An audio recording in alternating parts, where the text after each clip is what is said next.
I would like to draw your attention to an important issue concerning Kenya's tax revenue collection. Over the past decade, our tax revenue as a share of GDP has remained stagnant at approximately 15%. This stagnation is a cause for concern, and we as a country need to develop favorable tax measures to balance between relying on our own social resource mobilization and depending on debt. Honorable Speaker, this bill proposes to raise a total of 346 billion shillings to support the expenditures that will better be passed by this House through the appropriations bill, Honorable Speaker. Notably, this expenditure is going to lead to the highest allocation ever to county governments at 401 billion shillings. This is the first time, Honorable Speaker, that this allocation to counties through equitable shares is exceeding the 400 billion shillings mark. Honorable Speaker, in as much as this House debates about raising revenue for this country, I want to encourage our members in our sister house, the Senate, and our county assemblies and our county governments to also prioritize ways of raising their own source revenue as county governments. Honorable Speaker, I would specifically want to laud Embu, Murang'a, and Nakuru counties that have exceeded their own source revenue share, because once counties are able to generate their own source revenue, it reduces the pressure that the national government has in collecting revenues to be sent to counties for conduction of county functions through the equitable share. Mr. Speaker, in comparison to African countries, tax revenue as a percentage of GDP, such as Botswana, is at 24%, Mauritius at 18%, and Zambia at 17%. Kenya is lying behind with a tax revenue collection of 14.1% as of 2022. These countries have managed to achieve higher tax revenue collection rates, which highlights the need for us to reassess our tax policies and explore more effective measures that favor the business environment and enhance revenue collection. The Kenyan government has embarked on a tax reform agenda through the medium-term revenue strategies, MTRS, aiming to increase the tax to GDP ratio to 25% by 2030. This reform is crucial for aligning Kenya with its regional peers and ensuring sustainable economic growth through improved domestic resource mobilization. Honorable Speaker, the reason why there is increased debate on taxation in this country is because we have 20% of Kenyans contributing to 80% of our taxes. That means there is a need to have a robust expansion of our tax base and ensure that if everyone in these countries pays their equitable share of taxes, then we will not have to weigh this on the 20% that are paying 80% of our taxes in this country. Mr. Speaker, I would like to highlight a significant aspect of Kenya's economy over the past decade. We have witnessed the emergence of employment opportunities, especially around the digital marketplace. Significantly, this contributing to a significant economic evolution. Furthermore, the majority of jobs created during this period have been in the informal sector. As of 2022, approximately 83.3% of the 19.15 million Kenyans workers have been employed in the informal sector, reflecting the crucial role of the informal sector in our economy. This shows the importance of developing policies and strategies to support and regulate and support this vital segment. Mr. Speaker, the Finance Bill of 2024 had several tax proposals that will enable this country to increase its tax base, especially increasing its revenues. The committee carried out public participation and later deliberated the matters which inform our decisions. For instance, Clause 2 of the Finance Bill 2024 is expanding the definition of digital content monetization to include all creative work. The committee noted that not all creative works generate income. Therefore, and in order to align with international best practice, it is actually very necessary to specify that only those generating income are subject to tax. Clause 2, Honorable Speaker, is talking about the definition of software, which includes software and royalties in the definition of software and the definition of royalty. To safeguard the interests of distributors in this sector, the committee decided to delete this proviso and exclude the distribution of software from this definition. Honorable Speaker, there has been a notable change in the global arena in tax administration, where governments or parliaments change tax laws to align with court decisions. I think a case in point is the 7 Seas case versus KRA in Kenya, where there was the contestation of the definition of royalties to include softwares. And the most popular one globally is the case of the engineering firm in India over the definition of softwares. We appreciate that in as much as it is improvement in our jurisprudence and improvement in our laws to make law process to align with the decisions of courts, we need to be careful not to abuse the power of law legislation to negate the judgments made by our courts. Clause 4, Honorable Speaker, proposes to reduce the period for claiming deferred realized foreign exchange losses from 5 years to 3 years. The committee supports retaining the current period, allowing businesses to recover foreign exchange losses over 5 years instead of the proposed 3 years, especially during these times of uncertainties in the global market, and especially including the de-dollarization of the markets. For example, we have seen some of our global leaders backing their currencies through gold and not through, for example, the most popular used currencies such as the US dollar.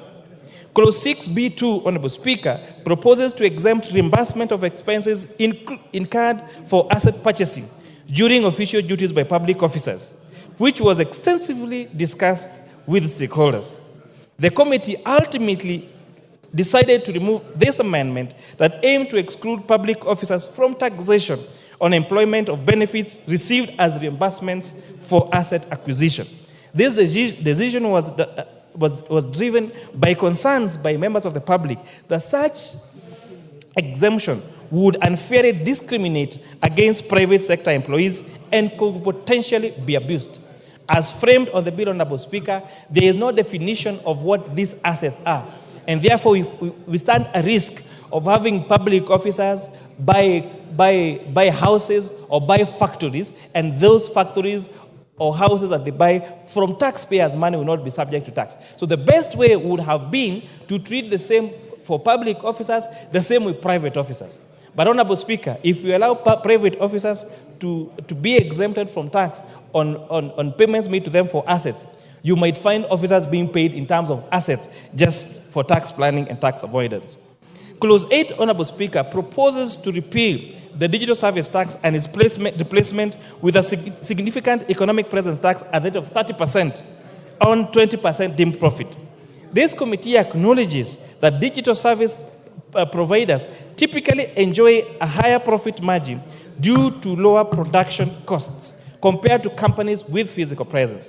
Therefore, the adjustment aims to align the deemed profit more closely with what will be expected in those companies if those companies face similar cost structures.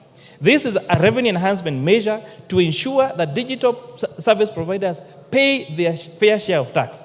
Additionally, and notably, Honorable Speaker, the committee proposes amending this clause to include a gradual increase in the rate of from 1.5% to 3% and not from 1.5% to 6% as proposed in the bill. And this is to ensure there is fast implementation of this adjustment.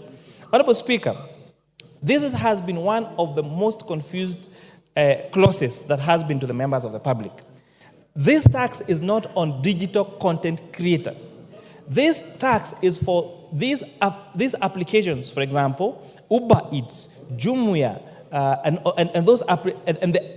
the tax is imposed on the owners of the platform, not on the consumers or those people making those deliveries, Honorable Speaker. And this has been endorsed by the best practice through OECD countries to have a uniformity globally on taxation around the digital marketplace, Honorable Speaker. On clause 912G, there is the proposed introduction of minimum top-up tax. This committee strongly supports its measure, noting its global adoption in over 60 countries, where many of these key multinational companies operate. Failing to implement this tax in Kenya would undermine the fair application of tax obligations, potentially allowing constituent companies located in Kenya to underpay their share of revenues. This amendment is aligned to the multilateral instruments on profit shifting and base erosion that this House approved a month ago.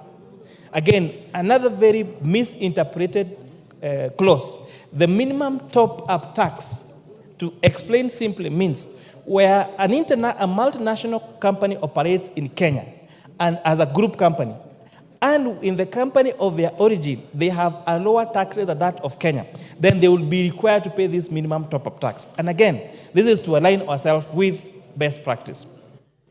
Clause 9, 12H, proposes an introduction of motor vehicle tax at the rate of 2.5% of the value of the vehicle. With this clause, the committee knows the following.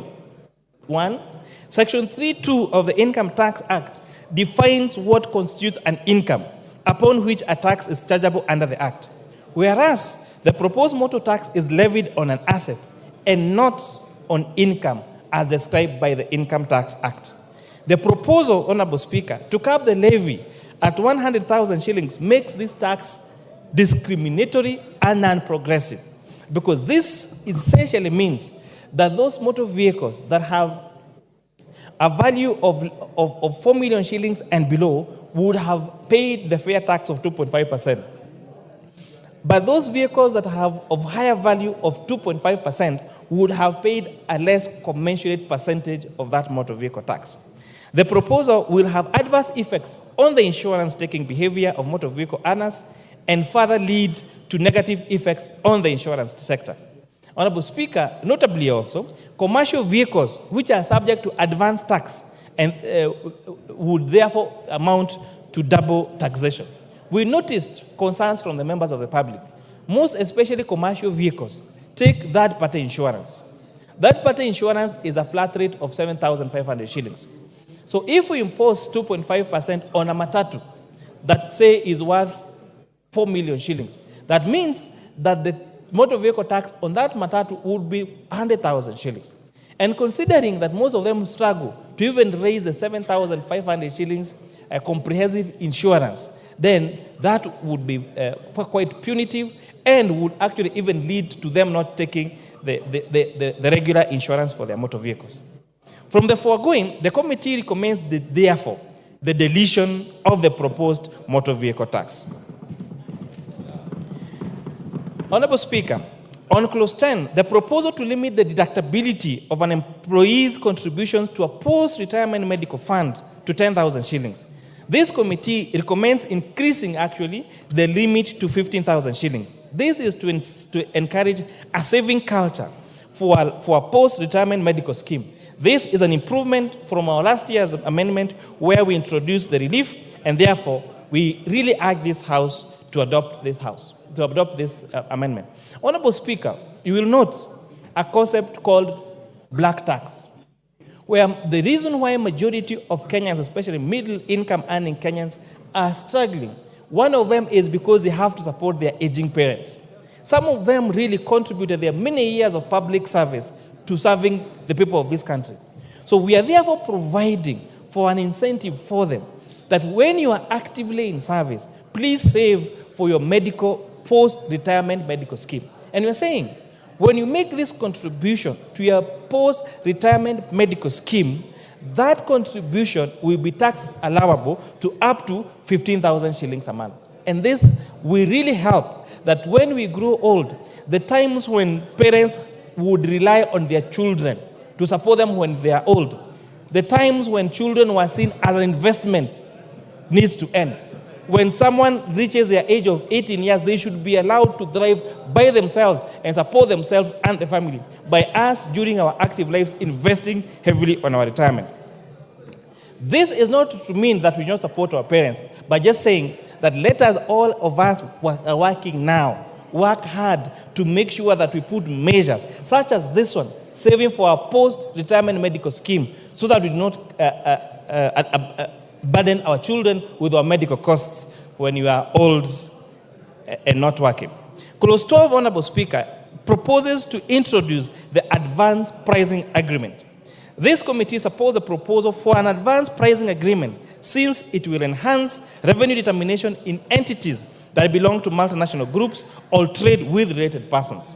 Further, this will lead to allowing a seamless implementation of the agreements. The committee recommends enactment of regulations. And I need to emphasize this. The committee recommends Kenya Revenue Authority to enact regulations to address circumstances where KRA cancels advance payment agreements to allow the taxpayer the right to appeal, among other concerns. This proposal is also to align, Honorable Speaker, with our tax laws on international best practice and prevent profits shifting and base erosion. Clause 21D1J, Honorable Speaker. The committee endorses the bill's proposal to introduce withholding tax on interest from bonds, notes, or securities with a maturity of less than 3 years. This measure, Honorable Speaker, aims to promote long-term investment and ensure that government revenue from such payments is consistent with other forms of income. Clause 23, Honorable Speaker, proposes subjecting amateur supporting associations to taxation. This committee acknowledges that while the proposal aims to tax these associations, it recommends deleting the proposal to foster investment in the sector and to encourage the nurturing of sporting talent. This decision is intended to incentivize and support the management of youth talent through sporting activities. Honorable Speaker, we have seen, for example, the Talanta initiative.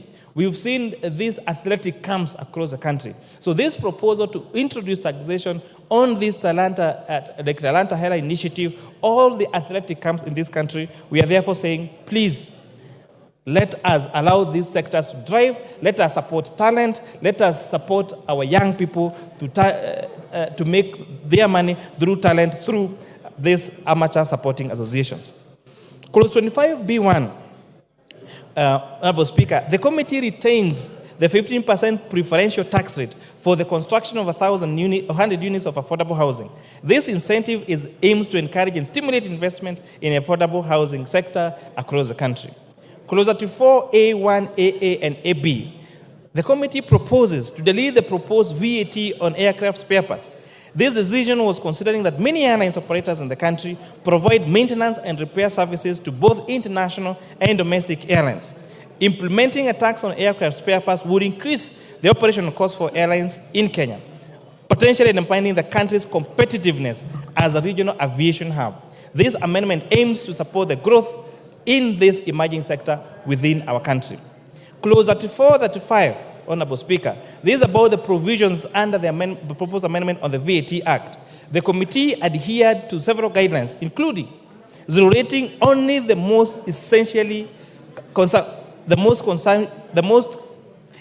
consumption items for household and for agricultural inputs, exempting inputs used in the manufacturing of medical services, safeguarding the financial sector by restricting VAT on services, taxing goods and services where only value is added in the production process, and exempting specific inputs to include local industries.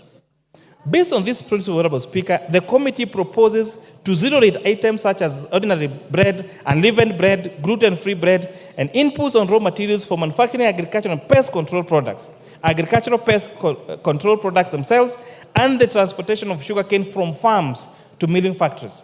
And Honorable Speaker, the question has been asked, why sugarcane? Why not any other product? And I would like to tell Kenyans that out of all the agricultural products that we have in this country, the most bulky one in terms of weight is sugarcane.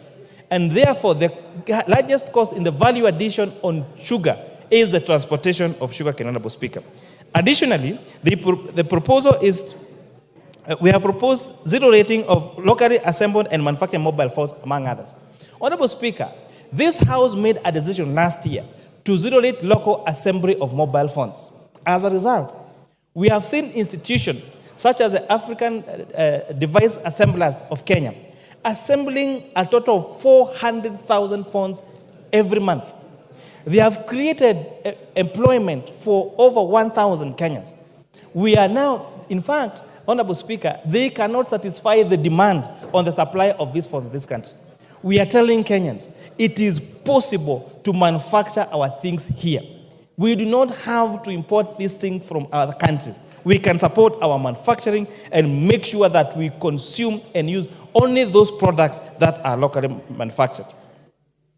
The committee further recommends exempting several products from VAT, including the issuance of credit and debit cards, foreign exchange transactions, sanitary towels, diapers, and services to local film agents.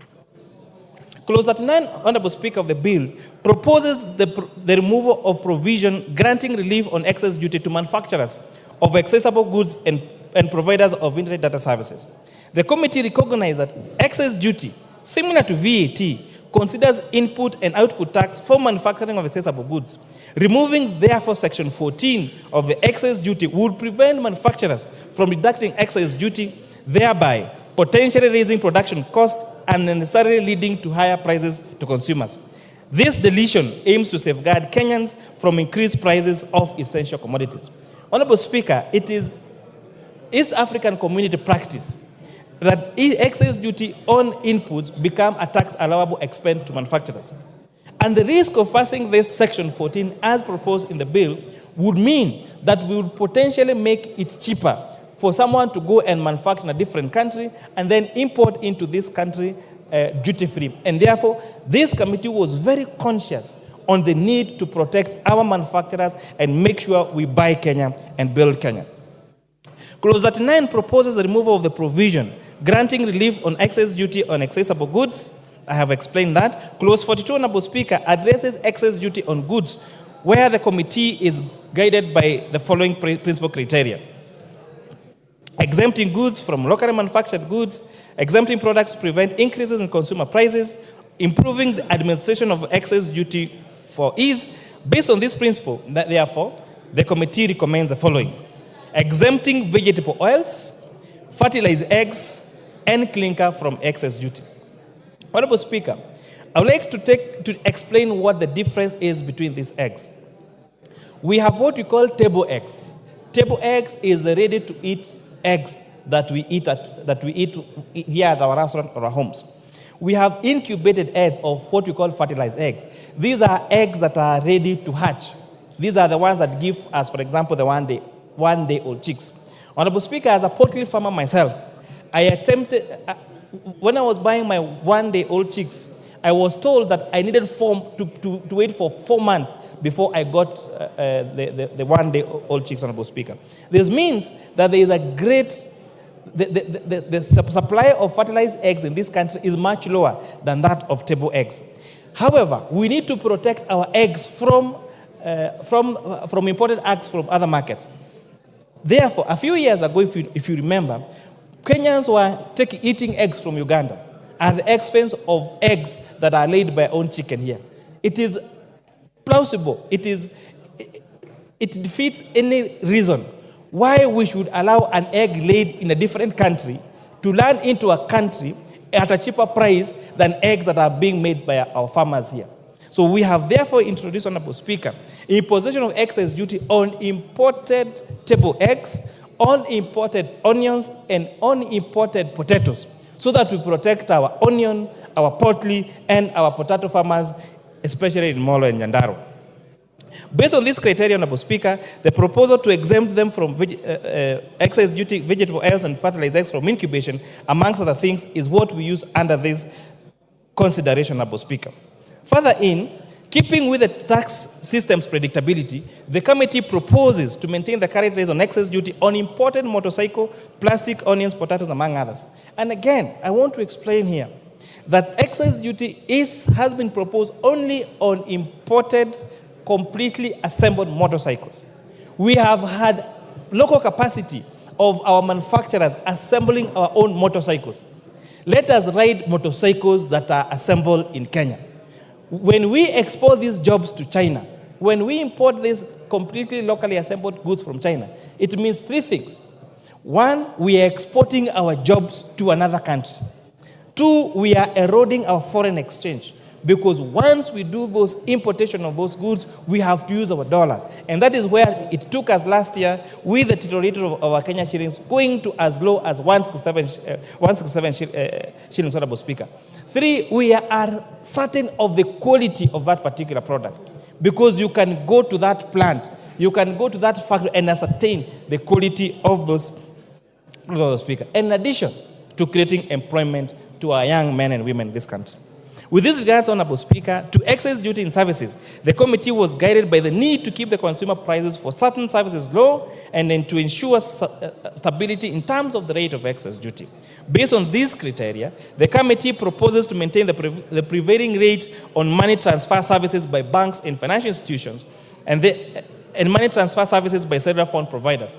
Honorable Speaker, you've heard the popular Tuma na ya kutoa. So we want to make sure that that Tuma na ya kutoa is not increased so that we retain the current rates that is on our cellular mobile transfer services. Clause 44, Honorable Speaker, proposes an increase in the import declaration fee to highlight a reduction from 30.5% to 2.5% in the Finance Act of 2023. This resulted in a significant revenue loss of 10 billion shillings, impacting the implementation of 2023-24 budget. And this, therefore, Honorable Speaker, you have seen in a record 2 supplementary budgets that have led to a very huge cut on our expenditures. And this is because one of the decisions that we made was a reduction of IDF last year from 3.5 to 2.5% led to a revenue loss of 10 billion shillings. Honorable Speaker, clause 45 and 48 proposes the introduction of an eco levy to mitigate environmental damage and pollution caused by imported finished products in Kenya. The committee emphasizes that this levy should exclusively apply to imported finished products, therefore safeguarding local manufacturers who are already adhering to what's called the extended producer principle. Regarding to a stakeholder feedback and to mitigate price impacts on essential goods, however, the committee recommends excluding motorcycles, bicycle tires, wheelchairs, 3-wheel motorized vehicles, which you probably know as tuk-tuks and wheelbarrows, from this levy. Additionally, the committee proposes reducing the eco levy for select finished goods. These adjustments are intended to balance environmental protection with consumer affordability and local manufacturing interests, Honorable Speaker. Especially on the area of e-waste, Honorable Speaker. Whatever products, these products, when you import them, when we import that phone, one day that phone will die ultimately. So we are saying, let us have a fund through the restoration fund which provides resources to ensure at the end of the life of that product, there is money that is used to restore, to either reuse, recycle, or restore the impact of that product to the economy, Honorable Speaker. And for example, how that fund is already working. Now, if you are doing mineral exploration in this country, and you go and dig up when you're doing your quarry or your mineral exploration, you are required to pay a bond so that when now you finish your exploration, there is money to restore that land to its original state, either, for example, by converting it into a dam or filling it up. So this is similar to that. And you've seen this work in other countries, where when at the end of use of a phone or a computer, those phones are taken, those computers are taken, and they are either used or recycled, Honorable Speaker. And it's also important to mention that the responsibility of the payment of this eco levy is not on the consumer. It is on the manufacturer in that country of origin. And this, again, is in line with best practice. It has been introduced in Tanzania, it has been introduced in several countries, and most of these larger manufacturers are more than willing to pay this eco levy to make sure that the products that they produce at the end of the life of that product, they're able to be collected, to be reused or recycled to prevent the eroding of our environment, Honorable Speaker.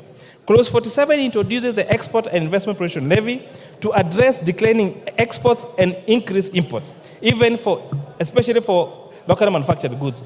The company's objective is to safeguard the local manufacturing sector against unfair trade practices, enhance its competitiveness, and foster a sustainable and inclusive export environment.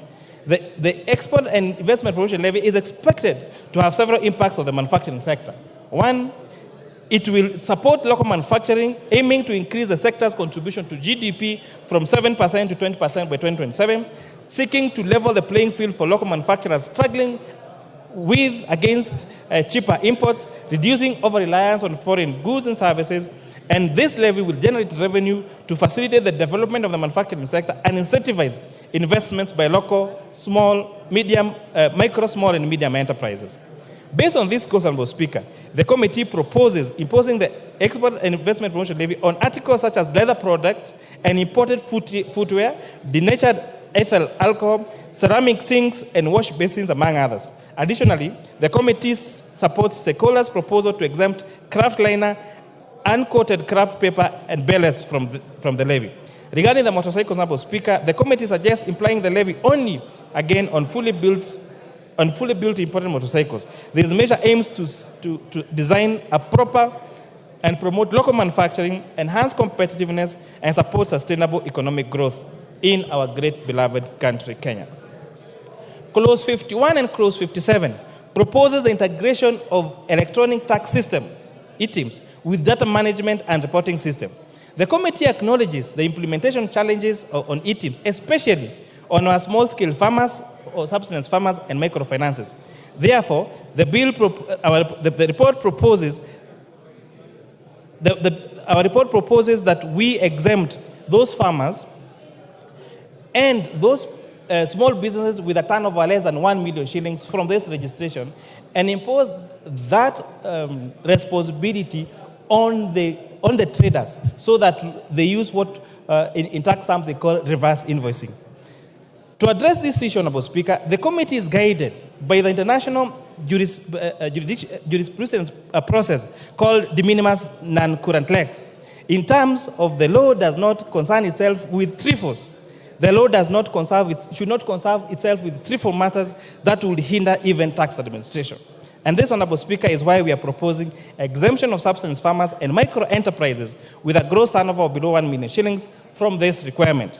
This exemption aims to facilitate their participation in the form of business transactions without the burden of electronic invoicing requirements. Furthermore, Honorable Speaker, the committee suggests to KRA to ensure guidelines on this operationalization is addressed effectively.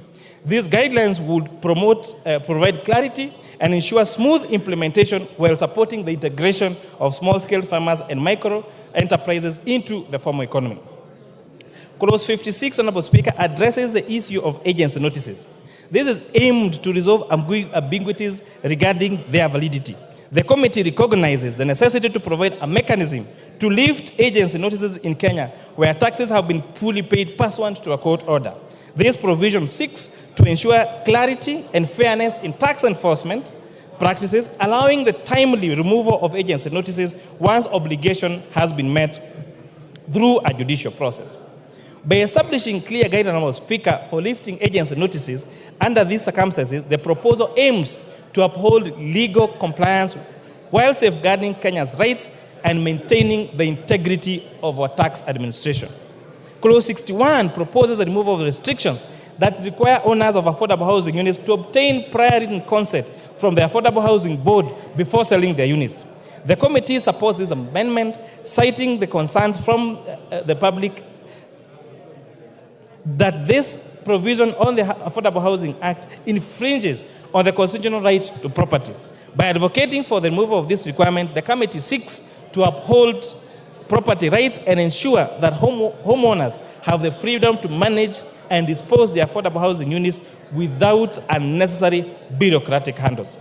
Clause 63 proposes granting KRA access to personal data. The committee has raised concerns that this proposal does not meet the constitutional threshold outlined in Articles 31C and D of the Constitution of Kenya. Additionally, the committee notes that Section 51 of the Data Protection Act specifies conditions under which exemptions might be applicable. Moreover, Honorable Speaker, Section 60 of the Tax Procedures Act empowers the commissioner or authorized officers with a warrant to access any necessary data for administering tax laws. These considerations, therefore, shows the need for careful alignment with constitutional and legal provisions regarding privacy and data protection in implementing this proposal.